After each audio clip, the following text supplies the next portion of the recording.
क्या आप जानते हैं कि इस क्लास में हार्दिक स्वागत है, हार्दिक अभिनंदन है। आज हम करेंगे अपना 18वां राज्य जो कि है केरला। ठीक है, केरला के बारे में आज हम A to Z कम्प्लीटली पढ़ने वाले हैं। ठीक है जी, सबसे पहले हमें ये पता होना चाहिए कि केरला की फॉर्मेशन जो है कब हुई थी। तो केरला बना था हमारा 1 नवंबर 1956 को। ठीक है जी, फॉर्मेशन ऑफ केरला फॉर्मेशन हुई थी 1 नवंबर 1956 को। ठीक है, उसके बाद इसकी कैपिटल कौन सी है? तो कैपिटल है थिरुवनंतपुरम। ठीक है, क्या कैपिटल है? थिरुवनंतपुरम।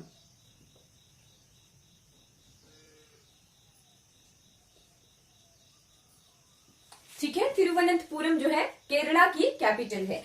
ठीक, उसके बाद किस किस चीजों के लिए केरला जो है जाना जाता है? तो केरला जाना जाता है हाईएस्ट लिटरेसी रेट के लिए। ठीक है, भारत में रैंक नंबर 1 है केरला का साक्षरता दर का। ठीक है, हाईएस्ट लिटरेसी रेट है। तो कितना है यहाँ का लिटरेसी रेट? 96%। ठीक है, 96% जो है 96.2% जो है केरला का लिटरेसी रेट है। ठीक है, आगे हम 2011 के आंकड़ों में इसे क्लियर करेंगे। ठीक, तो बढ़ जाते हैं केरला के पहले गवर्नर की तरफ। ठीक है, केरला के पहले राज्यपाल कौन बने थे? ठीक है, पहले governor, first governor of Kerala. ठीक, तो पहले गवर्नर कौन बने थे? श्री PS राव जी। कौन बने थे? श्री PS राव। ठीक है, कब से कब तक ये गवर्नर रहे हैं? तो 1 नवंबर 1956 से 21 नवंबर 1956 तक।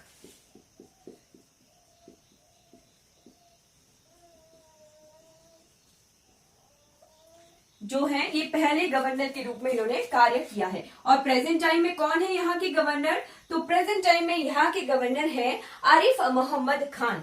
कौन है? आरिफ मोहम्मद खान। प्रेजेंट टाइम के यहाँ के गवर्नर हैं। ठीक है, अब सीएम देख लेते हैं। सीएम यानी मुख्यमंत्री, जो पहले मुख्यमंत्री थे केरला के। तो श्री EMS नामाबुडी रपाड़ कौन थे? श्री EM नामाबुडी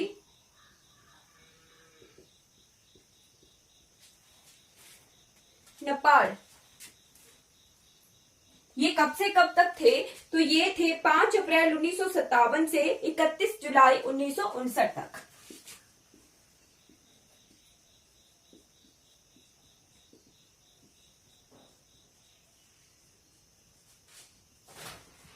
हमारे केरला के पहले मुख्यमंत्री के रूप में इन्होंने कार्य किया था। ठीक, और प्रेजेंट टाइम में कौन है यहाँ के मुख्यमंत्री? तो पिनराई विजयन। पिनराई विजयन। ठीक है, ये CPIM से हैं। ठीक है जी, क्लियर हो गया। अब हाईकोर्ट देख लेते हैं। तो हाईकोर्ट कहाँ है केरला का? कोची में है। ठीक है, केरला का हाईकोर्ट कहाँ है? तो हाईकोर्ट लोकेटेड है कोची में। ठीक, तो फर्स्ट जो चीफ जस्टिस थे कोची हाईकोर्ट के, केरला हाईकोर्ट के, वो कौन थे? पहले चीफ जस्टिस थे हमारे जस्टिस KT कोशी जी। जस्टिस KT कोशी जी जो थे पहले हाईकोर्ट के हमारे चीफ जस्टिस थे केरला के। ठीक है, ये 1944 से लेके 1959 तक थे। ठीक है, अब प्रेजेंट टाइम में कौन है यहाँ के? तो प्रेजेंट टाइम में यहाँ के हाईकोर्ट के चीफ जस्टिस कौन है? ये हैं जी आशीष जितेंद्र देसाई। आशीष जितेंद्र देसाई जी जो है यहाँ के प्रेजेंट टाइम के चीफ जस्टिस हैं। क्लियर हो गया। अब हम जो है यहाँ के एरिया, बाउंड्री लाइन और नेबर्स देखेंगे। ठीक है,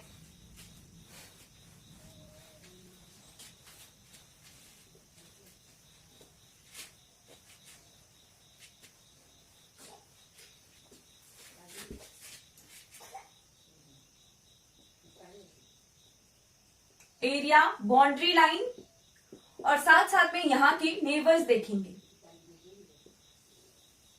ठीक, तो total geographical area of Kerala कितना है?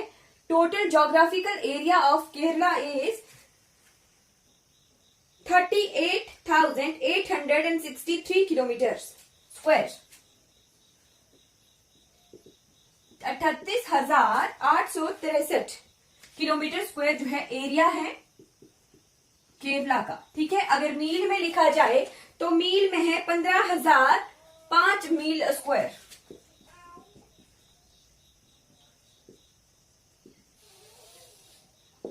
एरिया है मील में केरला का। ठीक, अब देख लेते हैं फॉरेस्ट एरिया। तो फॉरेस्ट एरिया है 10,336। ठीक, जो कि केरला के टोटल ज्योग्राफिकल एरिया का 24% है। ठीक है, 24 नहीं 27% है, 27.83%। ठीक है, 24% तो हमारे तेलंगाना का एरिया था फॉरेस्ट एरिया।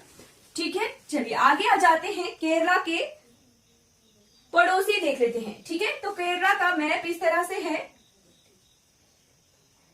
ठीक है, इधर को आ गया हमारा तमिलनाडु। ठीक है, और इधर को आता है हमारा कर्नाटका।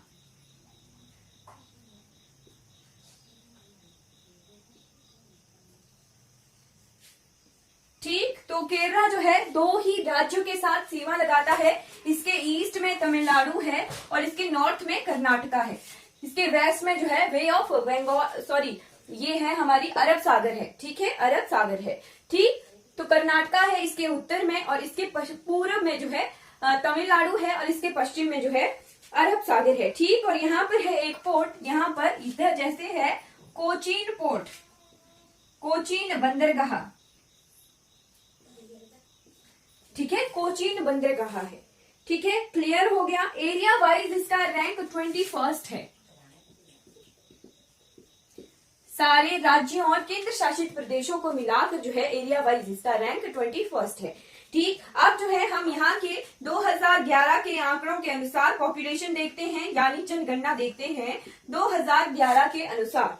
ठीक है, तो 2011 के अनुसार यहाँ की जनसंख्या है 3,46,30,192। इतनी यहाँ की जनसंख्या है। ठीक, और पॉपुलेशन डेंसिटी कितनी है, यानी जनसंख्या घनत्व कितना है, तो प्रति वर्ग किलोमीटर में 890 पर्सन पर किलोमीटर स्क्वायर जो है यहाँ का डेंसिटी है, जनसंख्या घनत्व है। ठीक, और फिर आती है लिटरेसी रेट। तो लिटरेसी रेट में जो है केरला पूरे भारतवर्ष में जो है नंबर 1 पर है। ठीक है, रैंक 1 पर है। सबसे ज्यादा साक्षरता दर केरला में ही है। कितनी है, 96.2% जो है केरला की साक्षरता दर है। ठीक है, रैंक 1 करता है लिटरेसी रेट में, साक्षरता दर में केरला। ठीक, उसके बाद आ जाइए यहाँ की सेक्स रेशो। ठीक, तो पूरे भारतवर्ष में जो है केरला का लिंगानुपात भी सबसे ज्यादा है, 1084 महिलाएं 1000 पुरुषों पर। ठीक है, प्रति 1000 पुरुषों पर जो है 1084 महिलाएं हैं केरला में। ठीक है, केरला में जो है लिंगानुपात में भी जो है केरला का रैंक 1 है। क्लियर हो गया। चलिए अब हम देखते हैं यहाँ की ऑफिशियल लैंग्वेज। ठीक, तो ऑफिशियल लैंग्वेज है यहाँ की मलयालम। ऑफिशियल लैंग्वेज इज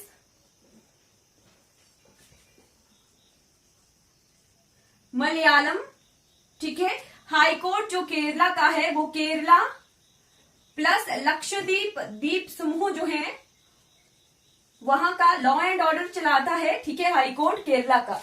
ठीक, और लक्षद्वीप समूह की भी जो आधिकारिक भाषा है, ऑफिशियल लैंग्वेज है, वो मलयालम है। ठीक है, याद रखना है, पेपर में इसका क्वेश्चन आ जाता है कई बार कि लक्षद्वीप समूह की जो है आधिकारिक भाषा कौन सी है, तो मलयालम है, क्योंकि केरला हाई कोर्ट से वहां कार्यभार हो रहा है लॉ एंड ऑर्डर का। वैसे ही अंडमान एंड निकोबार द्वीप समूहों का भी पेपर में क्वेश्चन आ जाता है, या तो हाई कोर्ट का पूछ लेते हैं या ऑफिशियल लैंग्वेज का पूछ लेते हैं। तो high court Andaman and Nicobar का हमारे कोलकाता का है, वेस्ट बंगाल का है, और लैंग्वेज हमारी बंगाली है वहां पर। ठीक है, क्लियर हो गया। चलिए आगे बढ़ जाते हैं और कुछ आंकड़े देखते हैं हमारी विधानसभा, लोकसभा और राज्यसभा का। ठीक है, तो जिले कितने हैं केरला में, जिले कितने हैं, जिले हैं हमारे पास 14। ठीक है, 14 जिले हैं केरला में। ठीक है, फिर उसके बाद विधानसभा की कितनी सीटें हैं, तो विधानसभा की यहाँ पर जो है 140 सीटें हैं, लोकसभा और राज्यसभा की सीटें। ठीक, विधानसभा की 140 है, लोकसभा की 20 है और राज्यसभा की 9 सीटें हैं। ठीक है, क्लियर हो गया। जिले 14 है, विधानसभा की 140 सीटें हैं और लोकसभा की 20 है, राज्यसभा की 9 सीटें हैं। इस तरह से ये कुछ स्टैटिक आंकड़े हमारे 2011 की जनगणना के अनुसार कंप्लीट हो जाते हैं। अब हम बढ़ चलते हैं केरला के राजकीय चिन्हों की तरफ, यानी स्टेट सिंबल्स ऑफ केरला। ठीक है, state symbols of Kerala.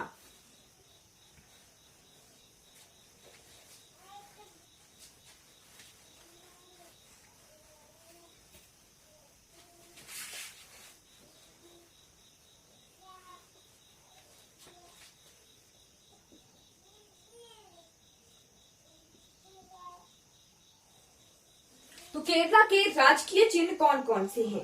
Animal यानी राजकीय पशु है यहाँ का Indian elephant.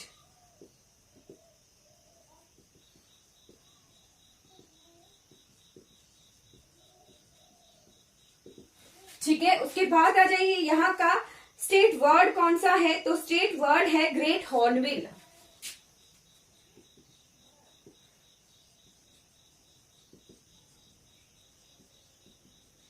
Great hornbill. Great hornbill के बाद यहाँ का ट्री कौन सा है, फ्रूट कौन सा है? तो ट्री है कोकोनट,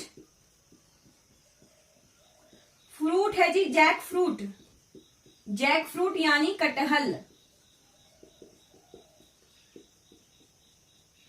ठीक, उसके बाद फ्लावर यानी राजकीय फूल कौन सा है केरला का? तो राजकीय फूल है कानिकोना। ठीक है, इसे गोल्डन शावर भी कहा जाता है। ठीक है, कानिकोना, और इंग्लिश में कहा जाता है गोल्डन शावर।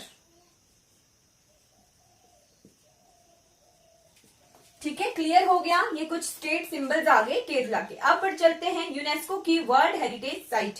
ठीक, तो यूनेस्को की वर्ल्ड हेरिटेज साइट में जो है यहाँ का एक नेशनल पार्क है। ठीक है, UNESCO world heritage site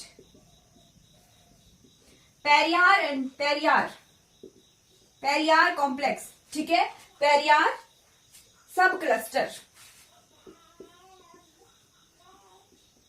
Periyar सब क्लस्टर में पेरियार का नेशनल पार्क भी आ गया, ये टाइगर रिजर्व भी है। ठीक है, और ये एलिफेंट रिजर्व भी है, वाइल्ड लाइफ सेंचुरी भी है।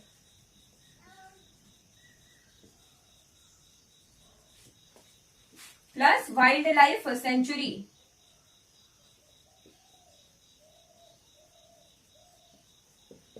ठीक है, क्लियर हो गया। पेरियार सब क्लस्टर जो है यूनेस्को की वर्ल्ड हेरिटेज साइट में है। ठीक है, ये नेशनल पार्क भी है, टाइगर रिजर्व भी है, एलिफेंट रिजर्व भी है, वाइल्ड लाइफ सेंचुरी भी है। ठीक है, तो इसे जो है एज अ यूनेस्को की वर्ल्ड हेरिटेज साइट में शामिल किया हुआ है। ठीक है, अब पर चलते हैं यहाँ की निकनेम्स ऑफ सिटीज की तरफ। ठीक है, निकनेम्स ऑफ सिटीज।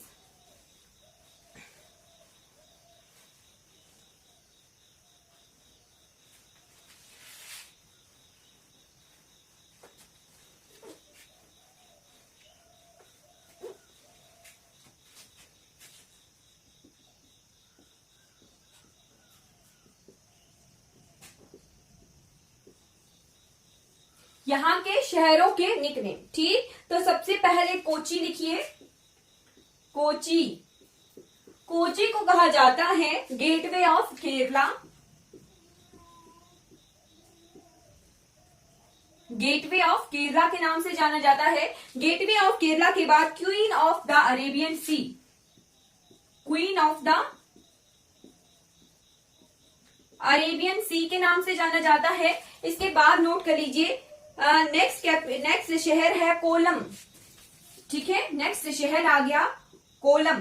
ठीक, तो कोलम को कहा जाता है cashew capital of the world. ठीक है, कैश्यू यानी काजू कैपिटल। ठीक है, cashew capital of the world. Kerala के कोलम को जो है cashew capital of the world के नाम से जाना जाता है। उसके बाद गेटवे टू बैक वाटर्स,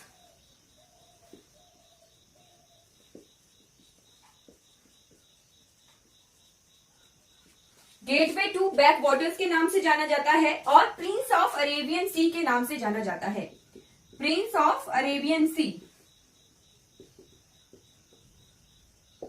ठीक, क्वीन ऑफ अरेबियन सी है कोची और प्रिंस ऑफ अरेबियन सी है कोलम। ठीक, अब यहाँ की बाशिंदी ट्राइब्स देख लेते हैं। ठीक है, अब हम जो है art and culture of Kerala की तरफ बढ़ने लग गए। ठीक है, तो ट्राइब्स इन केरला, केरला में बाशिंदी ट्राइब्स देख लेते हैं, कौन कौन सी जनजातियां जो हैं केरला में रहती हैं। ठीक है, तो ट्राइब्स कौन कौन सी हैं? आदियार्स, आदिगल, साथ साथ में लिखिएगा, आदियार्स, आदिगल्स। ठीक, उसके बाद लिखिए आरानादन। ठीक, प्रोनाउंसिएशन में गड़बड़ी हो सकती है तो कोई दिक्कत नहीं है, क्योंकि ये मलयालम के जो है शब्द हैं। ठीक है, फिर अरावलम, अरावलम के बाद लिखिए चोलानैकम।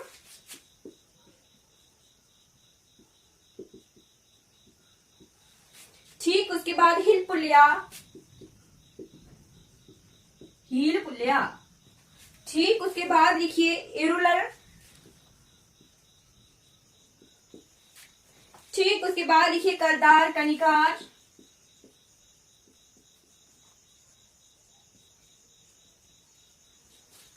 ठीक, उसके बाद लिखिए कातुनायगा, करीमपल्ला।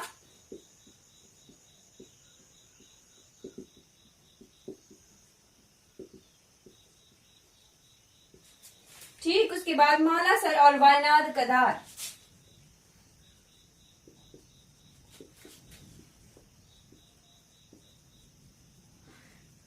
ठीक है, ये कुछ ट्राइब्स आ गई केरला की। ठीक है, अब बढ़ चलते हैं यहाँ की डांस फॉर्म। ठीक, तो केरला में जो है दो नृत्य को शास्त्रीय नृत्य का दर्जा मिला है। ठीक है, there are 2 classical dance forms of India in Kerala. ठीक, केरला के दो नृत्यों को जो है शास्त्रीय नृत्य का दर्जा मिला है। ठीक है, dance forms in Kerala. Dance form में पहले क्लासिकल डांस देख लेते हैं। क्लासिकल यानी शास्त्रीय नृत्य। ठीक, तो शास्त्रीय नृत्यों में सबसे पहले है मोहिनी अट्टम। ठीक है, कथकली और मोहिनी अट्टम।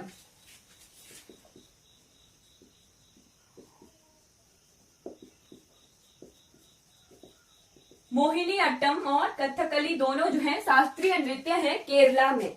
ठीक, और बाकी के नृत्य हैं चाक्या कोटू,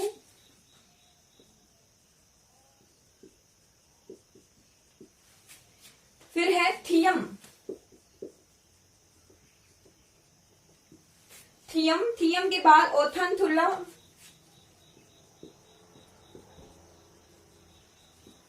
ठीक, उसके बाद है नामजियार कोथू,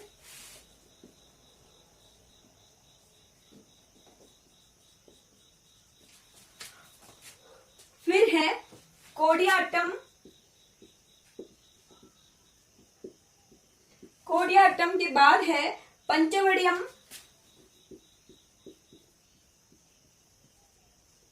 पंचवड़ियम के बाद है जी मरगम कल्ली।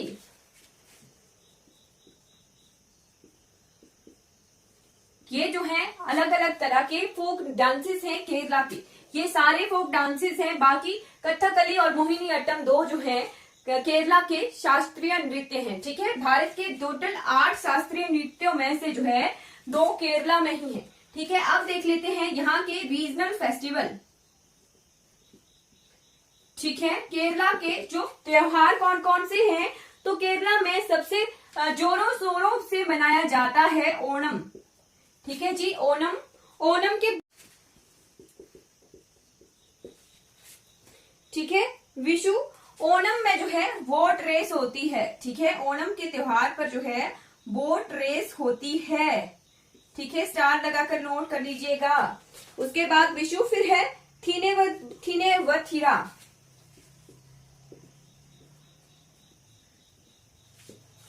ठीक है, उसके बाद है थिसुरपुरम।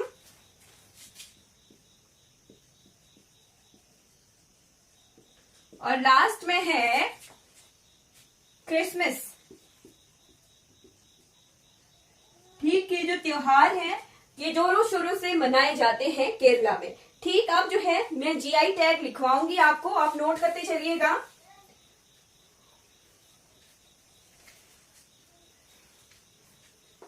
जीआई टैग्स, जोग्राफिकल इंडिकेशन, उस पर्टिकुलर जगह की पहचान, ठीक है, वो चीज जो है उसी पर्टिकुलर जगह पर मिलती है, इसीलिए उसे जीआई टैग कहा जाता है, यानी जोग्राफिकल इंडिकेशन टैग्स।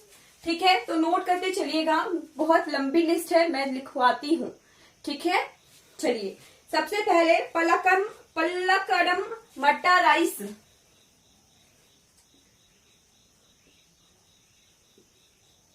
पल्लाकलम मट्टा राइस।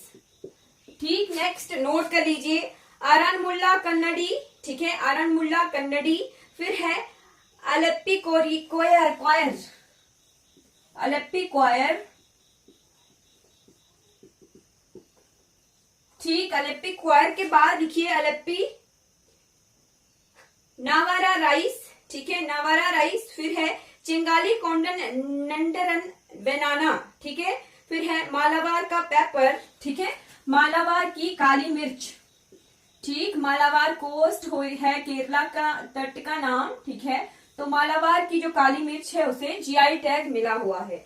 ठीक है, फिर है अलेप्पी ग्रीन कार्डमन, ठीक है, अलेप्पी की हरी इलायची।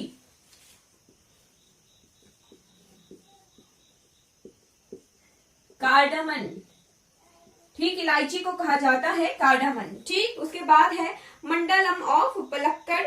फिर है स्क्रू पाइन क्राफ्ट, ठीक। फिर है brass embroidered coconut shell craft, ठीक है। फिर पोकली राइस। फिर है Vazhakulam pineapple.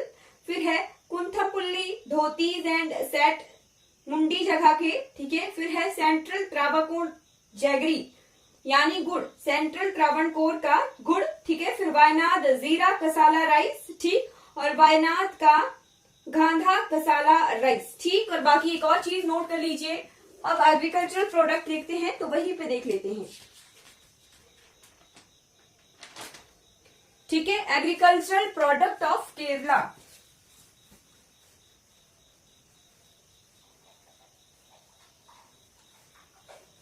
Agricultural product of Kerala.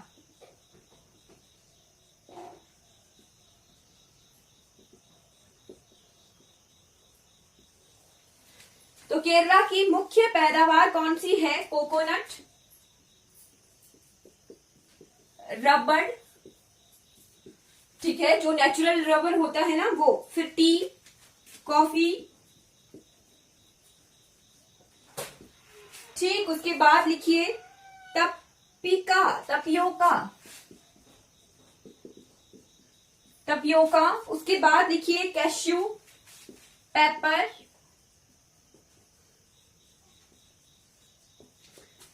ठीक है। फिर उसके बाद सिनेमन, सिनेमन होता है दालचीनी, ठीक है, सिनेमन। फिर कार्डमन, इलायची, कार्डमन होता है इलायची। और फिर है राइस। तो केरला जो है इलायची का लार्जेस्ट प्रोड्यूसर है, इसको नोट कर लीजिएगा, लार्जेस्ट प्रोड्यूसर ऑफ कार्डमन। ठीक है, क्लियर हो गया केरला के बारे में इंफॉर्मेशन। अब हम बढ़ चलते हैं, केरला के नेशनल पार्क्स देख लेते हैं। ठीक है, नेशनल पार्क्स ऑफ केरला।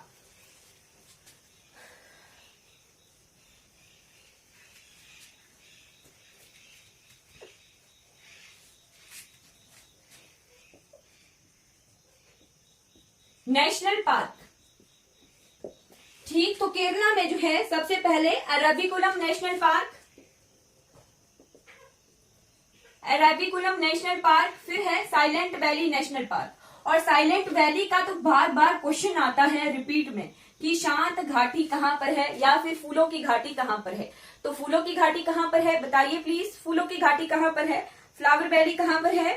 फिर है Periyar national park, Periyar national park के बाद है माथिकेतन शोला नेशनल पार्क,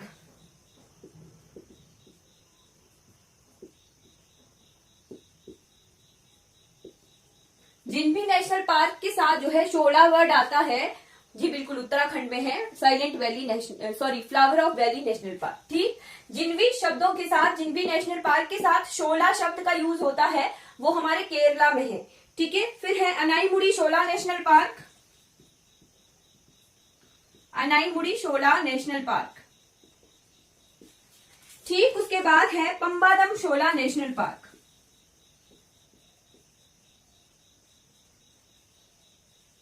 ये कुछ नेशनल पार्क आ गए। अब हम जो है यहाँ की वर्ल्ड सेंचुरीज देख लेते हैं। वर्ल्ड सेंचुरीज, ठीक है, वर्ल्ड सेंचुरीज यानी पक्षी अभ्यारण्य। ठीक, जैसे बोलते हैं ना चिड़ियाघर, चिड़ियाघर नहीं होता, चिड़ियाघर को इंग्लिश में जू कहते हैं, ठीक है। और वर्ल्ड सेंचुरी होता है पक्षी अभ्यारण्य, पक्षियों के लिए संरक्षण स्थल यानी पक्षीशाला जिसे कहा जाता है, ठीक है।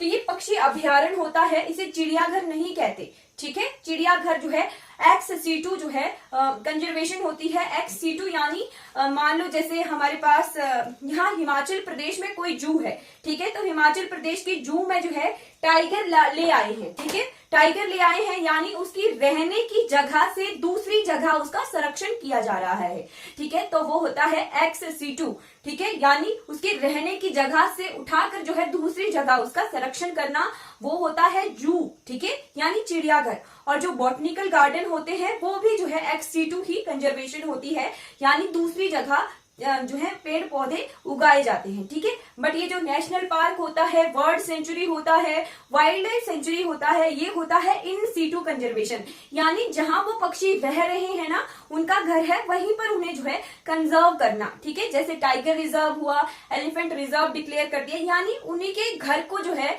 कंजर्वेशन रिजर्व बना दिया, ठीक है। तो पक्षी अभ्यारण्य होता है वर्ल्ड सेंचुरी, जू नहीं होता है, क्लियर रखना है, ठीक है। वर्ल्ड सेंचुरीज कौन कौन सी है? थाथेकड़ world century,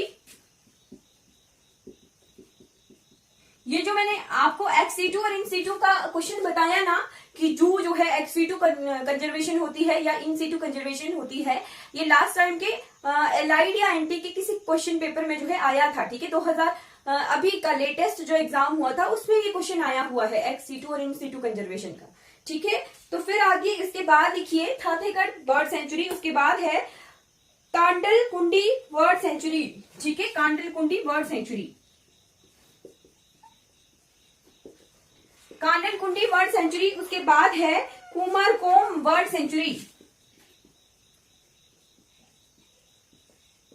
Kumarakom bird sanctuary. उसके बाद है मंगलावनम bird sanctuary,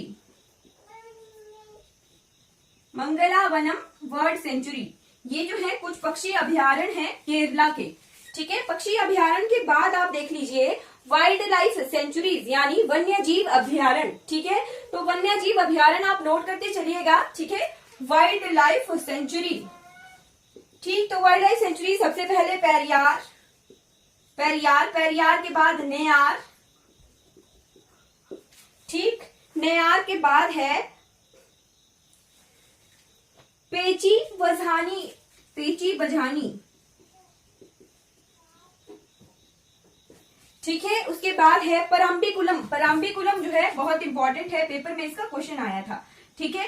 Parambikulam wild life sanctuary, Parambikulam wild life sanctuary के बाद इडुकी, इडुकी डैम मैंने पढ़ाया था, ठीक है, आज भी पढ़ाऊंगी।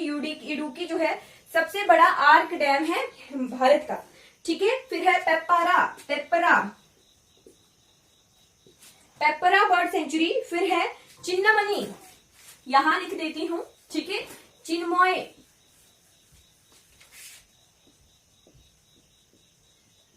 चिन्मय wildlife sanctuary, Chinmay wildlife sanctuary के बाद है जी चिन्नमनी, चिन्मय नहीं Chimmini, Chimmini wildlife sanctuary. फिर है शेरिडोरोनी वाइल्ड लाइफ सेंचुरी। फिर है Chinnar, आरालम,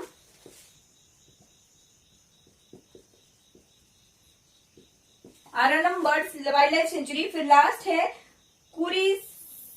कुरिंजीमाला, Kurinjimala wildlife sanctuary. ये कुछ वाइल्ड लाइफ सेंचुरीज आ गई केरला की, ठीक। अब बढ़ चलते हैं केरला की इंपॉर्टेंट लेक्स, रिवर्स, डैम्स और वाटरफॉल्स वाले पोर्शन पर, ठीक है। लेक्स, रिवर्स, डैम्स और वाटरफॉल,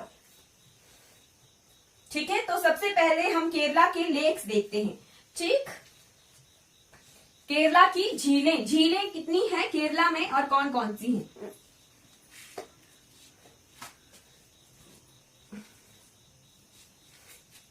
ठीक है, लेक्स यानी झीलें, झीलें कौन कौन सी हैं? सबसे पहले लिखिए अष्टमुड़ी लेक, ये कोल्लम डिस्ट्रिक्ट में है। अष्टमुड़ी लेक ये कोल्लम डिस्ट्रिक्ट में है, ठीक है। फिर उसके बाद आप लिखिए पुन्नामाड़ा लेक,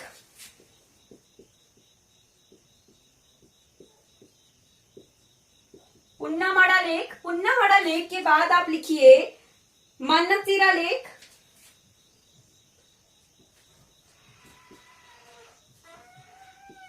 मन्नसीरा लेक। मन्नसीरा लेक के बाद आप लिखिए वेम्बनाडु लेक, वेम्बनाडु लेक, ठीक। उसके बाद लिखिए अकुलम लेक,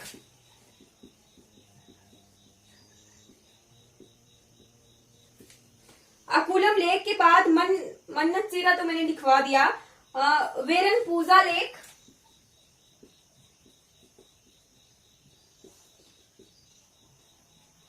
ठीक। वेरनपूजा लेक के बाद वेल्लयानी लेक, वेल्लयानी लेक के बाद लिखिए परावर लेक,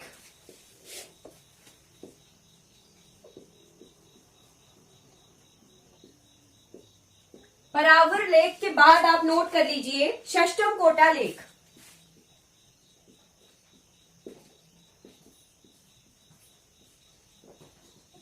षष्टमकोटा लेक के बाद पुकोड़ी लेक, ये कुछ लेक्स हैं हमारे केरला की, ठीक है। लेक्स के बाद आप नोट कर लीजिए रिवर्स, ठीक है। रिवर्स के बाद डैम देखते हैं, रिवर्स इन केरला।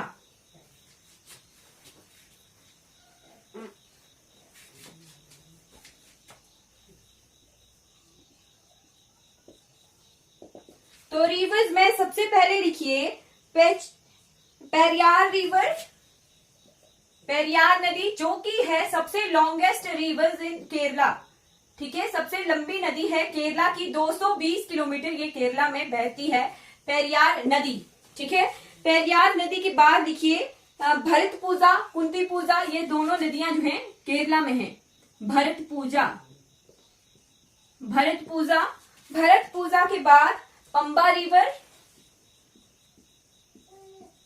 पंबा रिवर, पंबा रिवर के बाद पाइजल रिवर। पाइजल रिवर जो है भारत की सबसे दक्षिणी नदी है, ठीक है। दक्षिणी नदी है पाइजल नदी, ठीक है। भारत की सबसे दक्षिणी नदी है पाइजल रिवर, ठीक। उसके बाद डैम्स देख लेते हैं, यानी जो बांध बने हुए हैं। तो केरला में लगभग जो है 57 डैम है, ठीक है। 57 डैम है। 57 में से हम जो है 3-4 देखेंगे जो कि इंपॉर्टेंट है, ठीक है। एक है पेची डैम,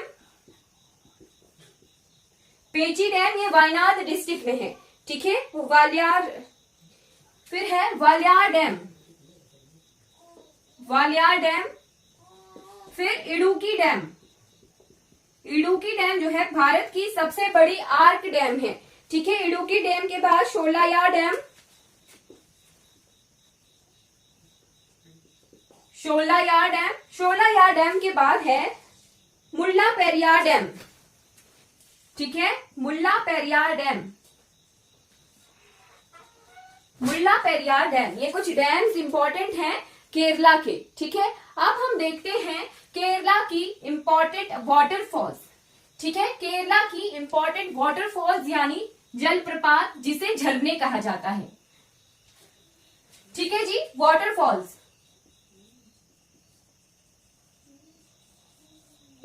ठीक है। वाटरफॉल्स कौन कौन से हैं नोट कर लीजिए आप, ठीक है। सबसे पहले अद्यानपारा फॉल्स,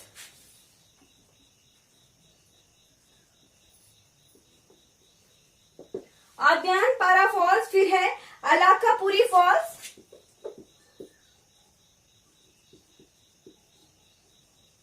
अलकापुरी फॉल्स भी इसे कहा जा सकता है, फिर Aripara falls, arch dam. Arch dam होता है, एक होता है ना इस तरह से दीवार बनाई हुई, ठीक है, और एक होती है घुमावदार दीवार बनाई हुई, ठीक है। तो इडुक्की जो है सबसे बड़ी घुमावदार जो है डैम है, ठीक है। ऐसे स्ट्रेट नहीं है, ऐसे है, इधर को झील है, ठीक है, इधर को पेरियार नदी है, पेरियार नदी का पानी रोका हुआ है, ठीक है। और ये आर्क बनाई हुई है, घुमावदार दीवार बनाई हुई है, ठीक है, घुमावदार है, ठीक है। क्लियर हो गया मैम। ये आर्क होता है, सर्कल होता है ना, सर्कल गोला, ठीक है। गोले के एक पोर्शन को चाप, जिसे हिंदी में कहते हैं ना, चाप, चाप बनाते थे ना प्रकार से, है ना, वो। क्लियर हो गया ना, ये इसे कहते हैं आर्क।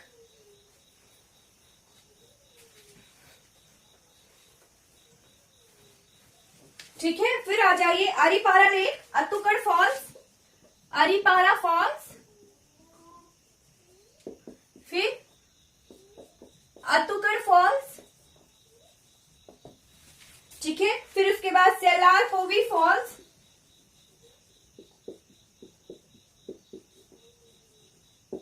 सेलार कोवी फॉल्स के बाद सियापारा फॉल्स,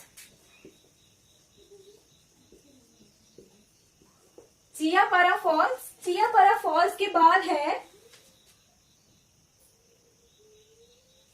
चियापारा फॉल्स के बाद है कल्लाकलियम फॉल्स, कल्लाकलियम फॉल्स, ठीक है। ये बहुत टिपिकल से नाम है केरला के, ठीक है। फिर कांथापारा फॉल्स,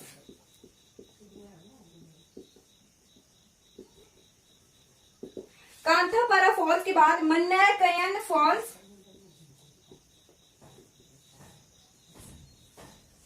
मन्नारकयन फॉल्स के बाद मीमुथी फॉल्स, मीमुथी फॉल्स,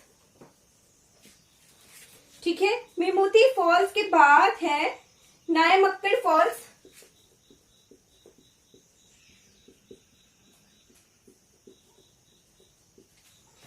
फिर पालारुवी फॉल्स। ये कुछ वाटरफॉल्स हैं केरला के। अब हम जो है इन hydro power, sorry, power plants देख लेते हैं, थर्मल और हाइड्रो, ठीक है।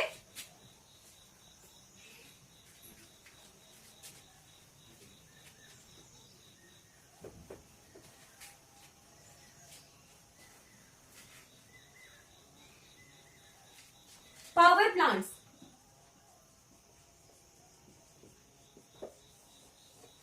पावर प्लांट्स में थर्मल पावर प्लांट्स, ठीक है। फिर नॉन कंजर्वेशन प्लांट्स है और एक जो है हाइड्रो पावर प्लांट है, ठीक है। तो थर्मल पावर प्लांट कौन कौन से हैं? Brahmapuram thermal power plant, Brahmapuram thermal power plant, Brahmapuram thermal power plant के बाद है कोझिकोड थर्मल पावर प्लांट,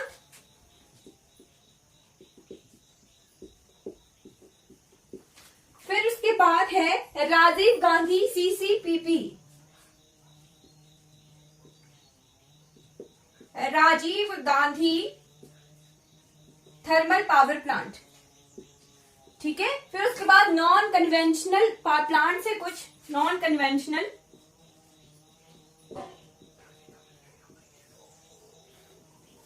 ठीक, नॉन कन्वेंशनल में है कासियारगोड सोलर, ठीक है। सबसे पहले कासियारगोड सोलर पावर पार्क, ठीक, सोलर पावर पार्क है। फिर है कोचीन इंटरनेशनल एयरपोर्ट का सोलर प्लांट, ठीक है। कोचीन इंटरनेशनल एयरपोर्ट का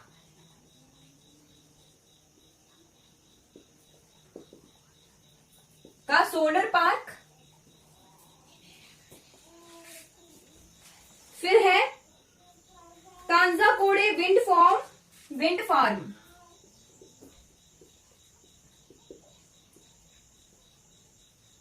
ठीक है। फिर है एडीआर का सोलर पावर प्लांट,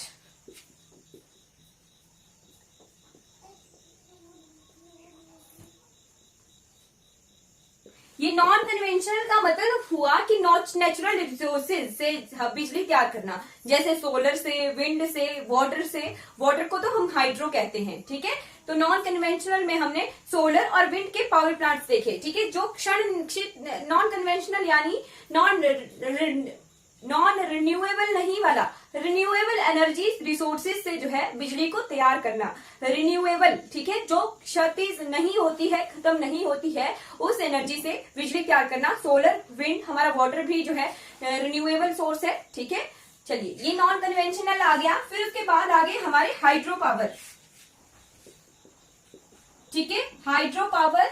तो हाइड्रो पावर बहुत सारे हैं, नोट कर लीजिए। सबसे पहले इडुक्की, मैंने बताया था कि 57 डैम है, तो 57 डैम को या तो मल्टीपर्पज प्रोजेक्ट बनाया है, यानी जो है सिंचाई का स्रोत बनाया गया होगा, या फिर हाइड्रो पावर प्लांट बनाया गया होगा। इडुक्की, फिर है सबरीगिरी, सबरीगिरी, सबरीगिरी के बाद ईडा मलयार,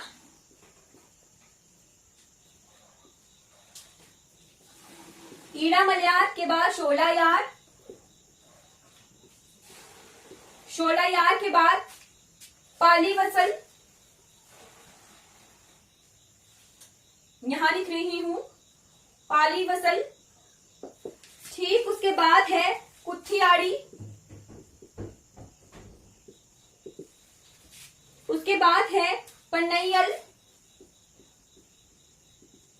पन्नैयल के बाद नोट कर लीजिए नेरिया मंगलम, नेरिया मंगलम, नेरिया मंगलम के बाद लोअर पेरियार, लोअर पेरियार के बाद परिंकल कुथू,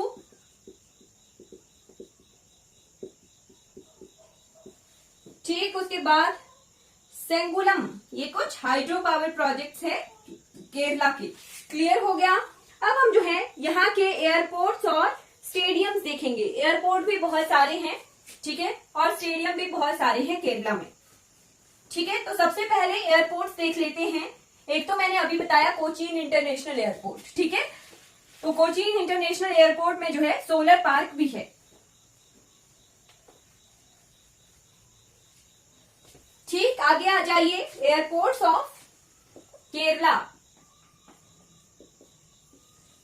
ठीक। तो सबसे पहले जो है कन्नूर इंटरनेशनल एयरपोर्ट, ये कन्नौर में ही है।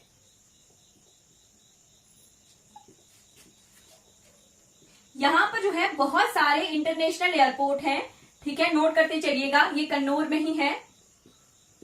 पहला आ गया इंटरनेशनल एयरपोर्ट, दूसरा आ गया कोचीन इंटरनेशनल एयरपोर्ट, ये कोचीन में है।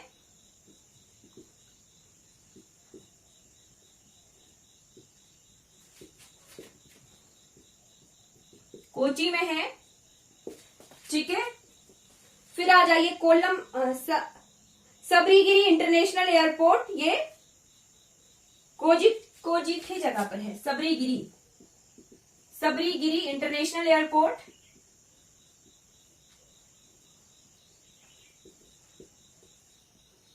ठीक है। फिर उसके बाद आप लिखिए थिरुवंबड़ी इंटरनेशनल एयरपोर्ट, ठीक है, ये तिरुवनंतपुरम में है।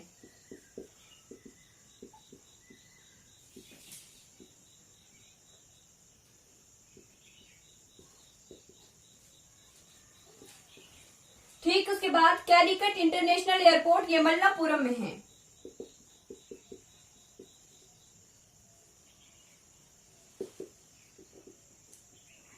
ये कहाँ है? मल्लापुरम में, ठीक है। तो कितने इंटरनेशनल एयरपोर्ट हो गए? 1 2 3 4 5, ठीक है। ये तिरुवनंतपुरम में है, ठीक है। 5 इंटरनेशनल एयरपोर्ट हमारे केरला में ही है, ठीक। बाकी एक बचता है, दैट इज कोल्लम एयरपोर्ट, ये कोल्लम जगह पर है, ठीक। क्लियर हो गया।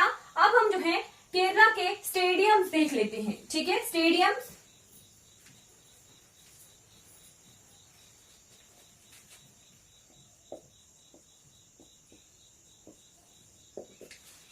ठीक। तो स्टेडियम में लिखिए, सबसे इंपॉर्टेंट है greenfield international cricket stadium,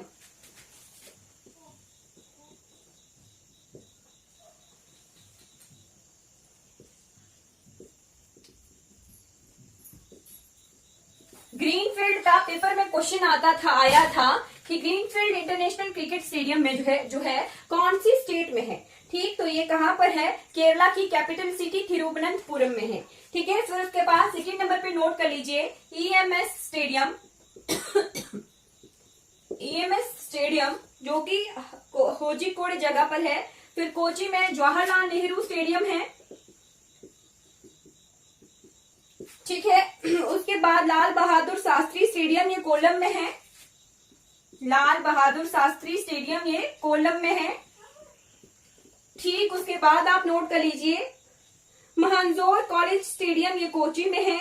Chandrasekaran Nair stadium, ये तिरुवनंतपुरम में है। फिर है थिस्सूर म्युनिसिपल कॉर्पोरेशन स्टेडियम, ये थिस्सूर जगह पर है, ठीक है। तो इंपॉर्टेंट वाले मैंने लिखवा दिए। अब बढ़ जाते हैं लास्ट टॉपिक की तरफ, केरला के, that is important monuments and tourism attraction in Kerala, ठीक है जी। इंपॉर्टेंट मॉन्यूमेंट्स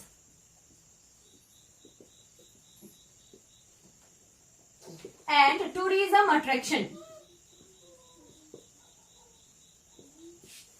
ठीक है जी। Important monuments and tourism attraction, तो सबसे पहले बैकाल फोर्ट, बैकाल का किला, बैकाल के किले के बाद पलक्कड़ फोर्ट,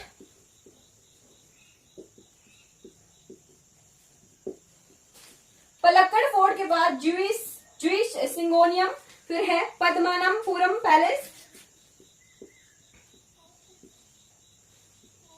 पद्मनाभपुरम पैलेस, ठीक है। फिर कुछ टूरिज्म अट्रैक्शन में है अलाईपूजा, कुम्मरम कोम, अष्टमुड़ी लेक, ये कोल्लम में है। कृष्णापुरम पैलेस, ठीक है। फिर अलमकड़ू इन कोल्लम, और एक्वा टूरिज्म है कसारगढ़ में, ठीक है। एक्वा टूरिज्म का क्वेश्चन आ सकता है, ठीक है। एक्वा टूरिज्म, जो गोताखोर होते हैं ना, बस वही गोते लगवाए जाते हैं कसारगढ़ में, ठीक है। जो कुछ वीडियो देखते हैं ना हम, है ना, तो उसी तरह की जो है टूरिज्म है कसारगढ़ में, केरला में, ठीक है। तो क्लियर हो गया, केरला से रिलेटेड जो है हमने A to Z इन्फॉर्मेशन को जो है कवर कर लिया है। अगर कोई डाउट है तो पूछ लीजिए कि केरला से रिलेटेड कोई डाउट,